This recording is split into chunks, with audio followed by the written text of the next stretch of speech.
Walked into my best friend's Thanksgiving, saw my ex-boyfriend at the table, and bolted out the door before anyone noticed. So I am 21, female, and my ex-BF, Aiden, is 20. 3 days ago, my best friend, BSF, Madison, invited me to celebrate Thanksgiving with her and our other friends. We were able to invite partners, siblings, etc. My older sister, 24, arrived before I did. So a little over a while later, she texted me, but I was driving and my phone was on DND, so I couldn't read her message.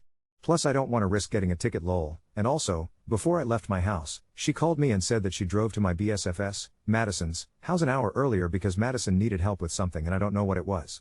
Well, when I finally arrived to Madison's house, I parked into the driveway and got out. I made sure to double check if I had locked my car or not before I headed inside. The door was unlocked and I didn't need to knock because Madison says that we aren't strangers and that she trusted me most sweet, but either way, I still texted her to let her know that I had arrived and she reacted with a thumbs up. I opened the door, walked inside and closed it behind me. I walked inside the living room, no one was there. I then went to the dining room and everyone was sitting there while some were setting up the table, placing plates, forks, spoons, napkins, etc. However, when I took a few steps inside the dining room, I saw Aiden sitting on the side of the table where I could clearly see his face and my brain really said oh hell no, and without thinking for a second, I turned around, opened the front door and walked out. I still had my shoes on so I was quick to leave. I thought that no one had saw me, but when I got into my car and started the engine, I heard Madison shouting my name. I know this might sound rude, but I didn't even glance at her and drove off immediately. I got a few texts from Madison, but I didn't hear any notifications because I had my phone on DND, but when I did, I was already home and received like 10 plus messages from her and they were all pretty much the same. Hey, my name, why did you leave so suddenly? Dinner hasn't started yet and you're already gone. Where did you go? Did something urgent happen? Why did you leave?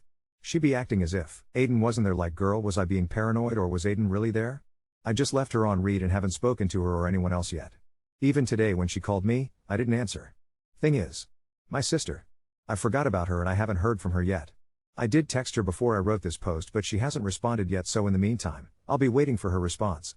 Oh, and the message she had sent me said, yo, my name, Aiden just arrived with Madison's brother, Mason. Did you know that he was coming? I responded with no. Edit, the dining room and the living room were in front of each other. For example, dining room on the left, living room on the right. If any of y'all have any questions, feel free to ask. Update 1. Well, fast forward to Thanksgiving. I arrived to her house and the door was unlocked, so I just let myself in. To make it clear, we've been best friends for many years, so it was normal for us to just go in each other's house at some times, especially in events, without knocking. And if you're gonna ask, yes, she gave me permission to. Once I was inside, my eyes immediately spotted a familiar figure, who definitely was Aiden, sitting at the side of the table where I could clearly see his face. I didn't even hesitate and immediately turned around and left. My best friend then tried to chase me down by yelling for me, but I was already gone by then. I definitely didn't ignore her, and like everybody else who went through the same situation, as soon as I drove back to my house, I had over 10 plus messages from her, basically asking why I left so early even though I had just arrived and that dinner was gonna start soon. I left her on scene. I only responded about 2 to 3 days later. BC, I still couldn't believe what just happened that day. In the text, I said, hey ___. Why didn't you tell me that ___, Aiden, was gonna be there? In fact, why would you or anyone invite him, knowing damn well what he did to me in the past? Velp, she didn't know what to say to that and left me on scene for a couple of hours before texting me back, apologizing and saying that she didn't know that he was coming. I told her that was bullshit and that she knew damn well that he was gonna be there. She still hadn't answered me yet. The update, sorry to disappoint but nothing much happened. After I sent that text, she never bothered to reply. Before I even knew it, she blocked me. Why? Maybe she's hiding something from me. I shouldn't be saying that and suspecting her, considering us still being best friends, but I can't help it. I've never heard from her or seen her again. I tried asking our other mutual friends about her and they all said that they didn't hear anything from her ever since that day. Yes, I told them what happened and how it ended. Some girls even said that she had blocked them the same day she blocked me. Now, the only one who, possibly, knows where she's at and or why she isn't responding to anyone is her brother. But I don't feel comfortable texting him and I don't think that I have the courage to. So, yeah, that's pretty much it. It's been nearly 2 months and I'm still blocked. I'll post again if something happens, but for now, I'll just continue enjoying life with my boyfriend. If anyone has any questions to ask, please do. I don't bite. I like reading y'all's opinions, especially the ones who offer advice. Update 2. I'm back again with another update. But first, I'ma give them some names. Madison, ex-BSF, Aiden, ex-BF, and Mason, ex-BSF's brother. Hopefully y'all don't get confused or mixed up by these three. Also, the reason why I couldn't update or post sooner was because I really didn't have anything to update on. Okay, so, in my last post, I said that I might have to talk to Mason to get answers, but well, things didn't go as planned. Basically, his sister was the one to reach out first. Yeah, my ex-BSF, the girl everyone suspected was dating my ex. I'm not saying that I didn't suspect her dating him as well, but I can't say that I fully did either. Madison unblocked me from everywhere, I think, and messaged me nearly 5 days ago, asking if we could meet up and have a talk. If I'm being honest, when I first saw her message my heart skipped a beat and it took me a few moments to process/realize if it was really her. No, because, eat that one feeling when someone you haven't heard from in months or maybe even years, suddenly text you out of the blue? Yeah, that feeling. I agreed because well, I really wanted to know whether she and Aiden were dating or not. That thought was eating my brain. Earlier today we met at a regular cafe. We sat awkwardly in front of each other for a few moments that felt like hours. And then she started initiating small talks with me, asking how I've been and if I'm doing okay. No honey, I've been miserable. I didn't say much and got to the point. I told her to tell me the truth and not dare lie about it. Didn't say anything at first but then said okay.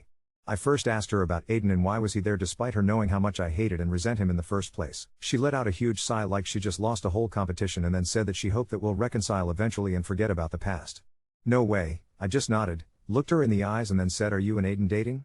She just stared at me. Like deep in my soul. I didn't know what to do, so I asked again. She tried avoiding the question by looking away and staying silent. It didn't stop me though. I told her, if you don't answer me, consider this the last time you'll ever talk to me. Let alone see me. I would have left either way. Dear Redditors. After some back and forth she admitted to it. They're dating. Continuing on, she looked at me and I could hear hesitation in her voice. She confirmed it. I asked for how long and she legit said a little over a year. Girl? No, I was for real shocked and speechless. I was like, what the fuck? And on top of that, she just casually said it. I decided to leave because I couldn't do it no more. I was disgusted and disappointed in her and I told her that. Her eyes started welling up with tears and then she started begging me to hear her out first, but I couldn't even look at her. Then, she started full on crying, so I just left her there.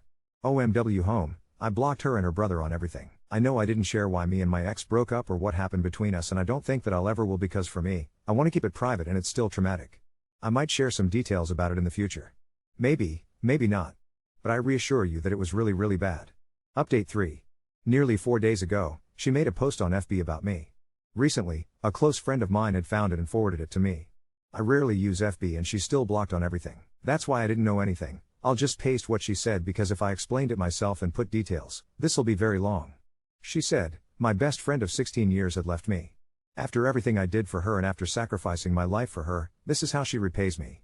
I should have seen this coming, but it caught me too much off guard. I didn't even do anything wrong." She blocked me on everything and I haven't heard from her since. Everyone, don't trust anyone too much, especially those who are close to you. You don't know if whether they'll betray you or stay by your side until the end. Me, you're such a backstabbing bitch. You ruined my life forever and I'll never forgive you. This is the same woman that fucked my ex. First, she invited him to Thanksgiving dinner in hopes that we'll reconcile. Then, I found out that she has been with him for a whole year. And now this? What level of delusional is she on? No, and she even had the audacity and confidence to call me a backstabber and say that I was the one who betrayed her. The worst part is that people seem to believe her in her comment section without even knowing the full story. Most of them were her friends. I know them, but they aren't my friends. The others were people I don't know. They spoke bad about me and wish that something bad will happen to me. She's playing the victim card, spreading lies while I'm here, still processing everything. I really hate that woman so much. I don't know what to do now, but I'm thinking of responding to her. I've never in my entire life made a post about someone, let alone respond to their posts. So if anyone has any advice of what do I say or do, I'm open to hear it. Update 4. I'll just get straight to the point. Y'all. She's pregnant.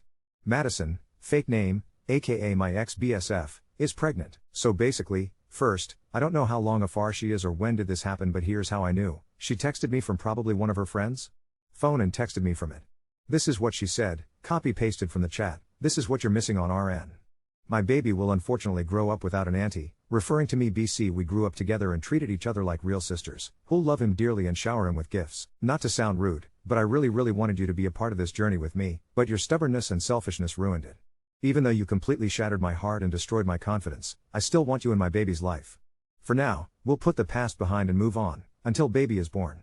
Me and my ex, are happy to welcome you back into our lives with open arms. Love you lots." And on the bottom, there was a photo of an ultrasound. I blocked her immediately. You know something? Remember the FB post she posted about me? That message she sent up there was after I responded to her. Sorry to disappoint y'all with my response, but I thought that it was the only suitable one. I only responded with a link to my Reddit posts, like how some of y'all suggested, and threatened that if she continued spreading false info/lies about me, I'll make sure to sue her for defamation. What happened after? The post was gone, but the evidence is still with me. I assume that she tried to manipulate and guilt-trip me into everything she said. Not happening today or tomorrow. I know I may seem like I'm just casually typing all this like it was normal, but in reality, I'm speechless, shocked and low-key shaking. I'll try to respond to as many people as possible tonight. But after that, I'll leave this account for a few weeks. Also, to that one person who messaged me in private, thank you so much for the advice. I'm sorry to everyone that went through something like this. We deserve better. Update 5. Okay, so. Deep breath. I genuinely didn't expect to ever write another update here, especially after the emotional rollercoaster of the last one, but holy hell, you all are not ready for what went down these last 2 weeks. If you thought Madison's pregnancy bomb was the limit, brace yourselves. This story is apparently a long-haul flight into absolutely unhinged territory. It all started about a week after I blocked Madison, again, following that wild, manipulative "you're missing out on being my baby's Annie" message. Things had finally started calming down. I was genuinely focused on recovery, journaling, going for walks, eating my weight in ice cream and resisting the urge to check social media every 5 seconds in case someone else decided to publicly drag me. My current boyfriend has been patient and supportive. Life was getting back to normal. Then, last Friday night, my older sister, let's call her Jess, calls me, very out of breath, sounding way too gleeful for her usual chill self. Apparently, Mason, Madison's brother, slid into her DMs and wanted to talk about everything that went down. Jess was curious, maybe a little nosy, so she agreed to a public meetup. She asked if I'd join, just as moral support, so I reluctantly agreed. I won't lie, I was dying to see if he would spill anything new, since I always had a suspicion he knew way more than he ever admitted. Now, for the wild part, Mason rolled up to the coffee shop with a folder. Like, sophomore year presentation style, manila folder bulging with what he claimed was proof. This dude sat across from me, scanned the room for eavesdroppers, which felt bizarrely dramatic, slid the folder onto the table, and just said, "You deserve to know some stuff. Madison's gone off the rails, and so's Aiden. I'm done covering for them." Me and Jess just sat there, stunned. Mason opens the folder and starts pulling out screenshots, literal phone screenshots, plus actual printouts of Facebook messages between Madison and Aiden. There were also texts involving other guys, and to my complete shock, at least 2 other girls, mutual friends, who I hadn't heard from in months. Basically, Mason revealed that Madison had been playing some bizarre pick-me game for the better part of a year, telling everyone a different version of the story about me, about her and Aiden, about the pregnancy, at one point even trying to convince Mason and her own mom that I was secretly plotting to get back with Aiden out of jealousy.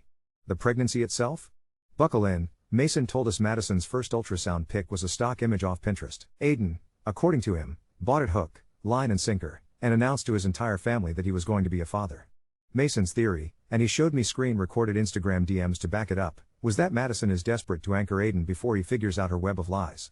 He practically begged us to let people know what Madison was doing. He even apologized for his part in inviting Aiden to Thanksgiving, admitted Madison coerced him into bringing Aiden along to throw me off and see if I'd be mature about it. But the avalanche didn't stop there. Because, swear I am not making this up, the night after, I get a mystery text from a random number. The text is just 2 words, "Check email." I nearly ignored it, but curiosity took over. In my inbox were literally dozens of emails from someone using a throwaway account, all titled, "You need to see this." Attachments everywhere. Usually, internet safety me would never open junk like that, but with everything going on, I went for it. Inside, voice notes. Entire phone call recordings between Madison, Aiden and his current best friend, who has always hated Madison, by the way, all discussing how to handle fallout if I ever told the real story. And in one, Aiden outright says, "I honestly thought, me, would freak out and run back to me, not ditch everyone. What if Madison's plan doesn't work?" Y'all, I almost deleted social media for good after that. But, here's where it goes nuclear. One of the mutual friends Madison trash-talked me to, let's call her Sarah, reached out, apologized for believing her, and told me that Madison's been telling people she, Sarah, is pregnant by Aiden, and not Madison, and that's the real drama. Apparently, Madison has faked not just 1, but 2 pregnancies to 2 different friend groups to keep up the attention and sympathy. If you're wondering about Aiden, well, he messaged me 2 nights ago. Full-on essay in my DMs. He claimed he never meant to hurt me, that Madison went crazy and manipulated him, that he still thinks about what we had every day, and can we talk? This is the part I wanted to throw my phone into the sea. I ignored it, obviously. But he doubled down the next day, voicemail this time, mumbling something about just wanting closure. It was just sad. So yeah, where does all that leave me? Surprisingly at peace, honestly. The receipts are nuclear grade. Mason offered to back me up to anyone who asks. Sarah and the others who believed Madison now support me. My current boyfriend now weirdly respects Mason for blowing the whistle. He's like the Edward Snowden of friendship drama, was the actual phrase used. Oh my god, Madison's still blocked. So is Aiden. I told Sarah and Mason they're free to share whatever they want for damage control. At this point, I'm so sick of drama that I just want it all dragged into daylight until it dies. I'm standing by my last word to Madison, do not contact me, or I will get legal. I saved every screenshot, voice note, and email just in case. If you told me 2 months ago I'd be writing this update, I would have bet actual money against it. Instead, I'm here with what feels like a gossip arsenal and a very new sense of who's on my team. Honestly, if anyone else gets a random message from Madison claiming to be pregnant, by Aiden, or any other man alive, run. And if you get a friend like Mason, hold tight and bake them cookies or whatever whistleblowers like. I don't know if this will finally kill the drama, but it looks like everyone's finally waking up to the reality of Madison's games. At this point, I honestly just hope she gets therapy and stays far, far away from all of us. For now, I'm back to focusing on better friendships, actual healing, and maybe a few less wild Thanksgivings in the future. Update 6. So, deep breath, I honestly thought my last update was going to be the grand finale. But because apparently the universe is determined to run this entire saga like a long-running soap opera, here I am, with another completely bonkers update I never saw coming. No exaggeration, if I saw this play out in a Netflix show, I'd roll my eyes and call it too much. Yet, here we are. Let me start by saying life had seemed like it might. Finally. Chill out. I'd blocked Madison again, ignored Aiden's delusional messages, and gone into full silent mode with the remaining mutuals. My current boyfriend, absolute angel, by the way, and my sister Jess encouraged me to just breathe, touch grass, and focus on real friendships. The group chats went quiet. I focused on recovering my peace. Then, last Tuesday, my phone started vibrating like it was having a panic attack. At first, I ignored it. But when Jess started calling me back to back, she never does that unless someone's dying or there's free food, I picked up, and she was losing her mind laughing. Through literal cackles, she sent me a link. Madison's mother had just posted an open, novella-long Facebook message addressed to the friends and well-wishers of our dear family. I'm not in her mom's friend list, thank the gods, but people started screenshotting it and forwarding it all around. In short, apparently, Madison had been caught stealing money from her family's own emergency fund. Over $1,200 just vanished, and she left a drunken note in her mom's handbag saying she needed it for something important. Turns out, that something was paying a fake online site for a doctored set of pregnancy ultrasounds and a small fortune for emotional healing, crystals and love potions. Yes, you read that right, I can't even make this stuff up. Family found out only after her bank statements arrived and she broke down sobbing about how everyone abandoned her and she did it all for love. Her mom tagged Madison in the post, calling her out by name, and stated that she hoped anyone still enabling such delusions and lies would please step away. It was so chaotic I almost felt bad for her, but mostly it was wild to watch her own family basically say no more. But wait, there's more. Out of nowhere, Mason texted my boyfriend on Instagram. He apologized to him for all the drama, and told him to keep an eye on me because this might actually escalate. Apparently, after being cut off by her family, Madison spiraled further, first reaching out to Aiden, who, according to Mason, finally blocked her after discovering that not only was she not pregnant, but she'd also told people he was abusive to cover her tracks when he'd briefly dumped her in December. People started coming out of the woodwork. 2 other girls from our friend group, who'd also been victim to Madison's fake confessions, texted me. Each one shared screenshots. Madison was copying old messages between me and her and pasting them into new chats with them, tweaking details to make it sound like I had threatened her, or was obsessed with destroying her relationship.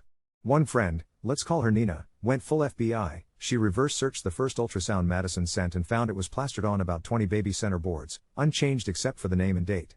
She even emailed the original uploader, who confirmed it was from her pregnancy back in 2017. At this point, Nina and Sarah, the other pregnant by Aiden victim, did a full group call with me and Jess. We compared every story Madison had told us in private, none of them lined up. When we realized how many people she'd tried to isolate, my phone started blowing up with apologies from acquaintances who believed her lies.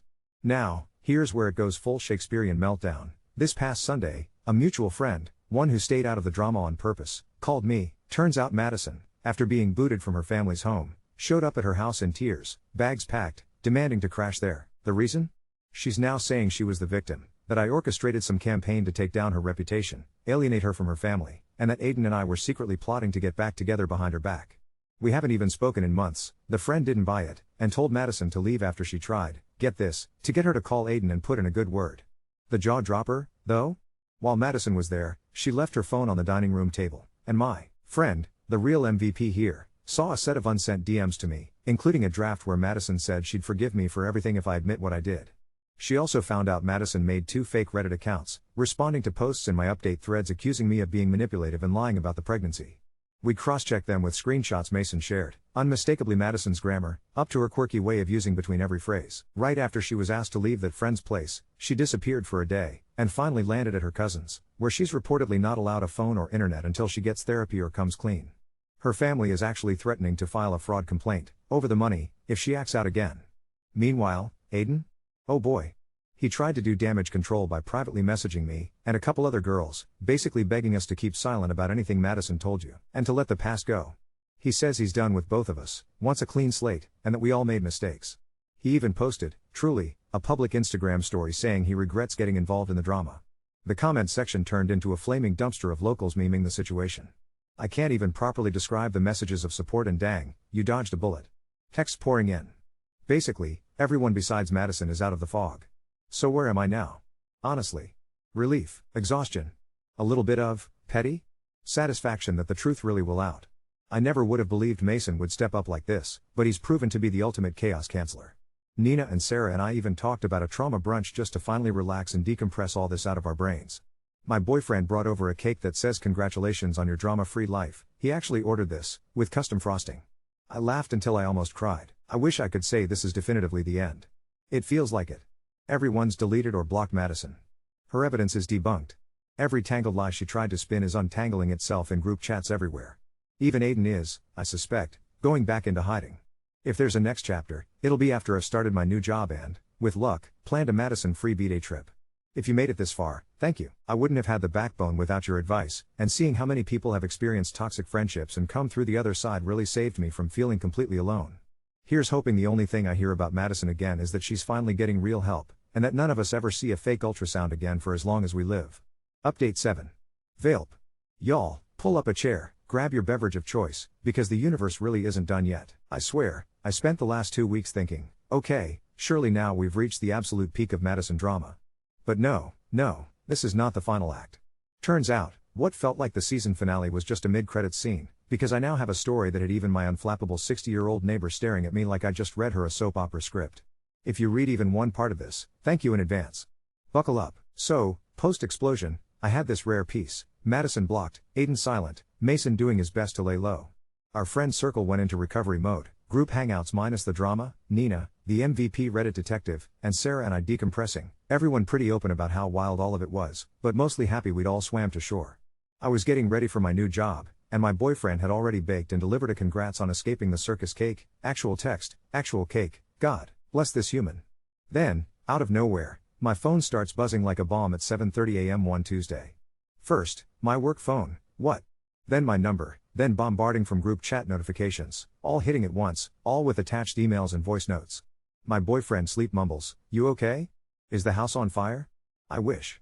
It turns out that Madison, or someone using her account, but we'll get there, sent a group email to every employer she ever worked for, CC'd to local family, friends, too, teachers from our old high school, and, drumroll, me. Yep.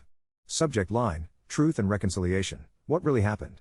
I won't post the whole manifesto because my phone actually crashed trying to load it, but the TLDR was a deranged, semi-coherent mashup of half-truths, lies, cut and paste Reddit posts, literally my own words, copied, a staged apology, and accusations thrown at everyone. Me, for being vindictive, Mason, for betraying family trust, Sarah, the secret manipulator, and even poor Nina, techno-bully. And then in the middle of all that, an exclusive announcement, a new real pregnancy, with a blurry sonogram from some sketchy app, timestamp edited in the corner. With the due date 4 months in the past. People in the thread started replying. The subject lines went wild. What is this? Madison, please stop, you need help.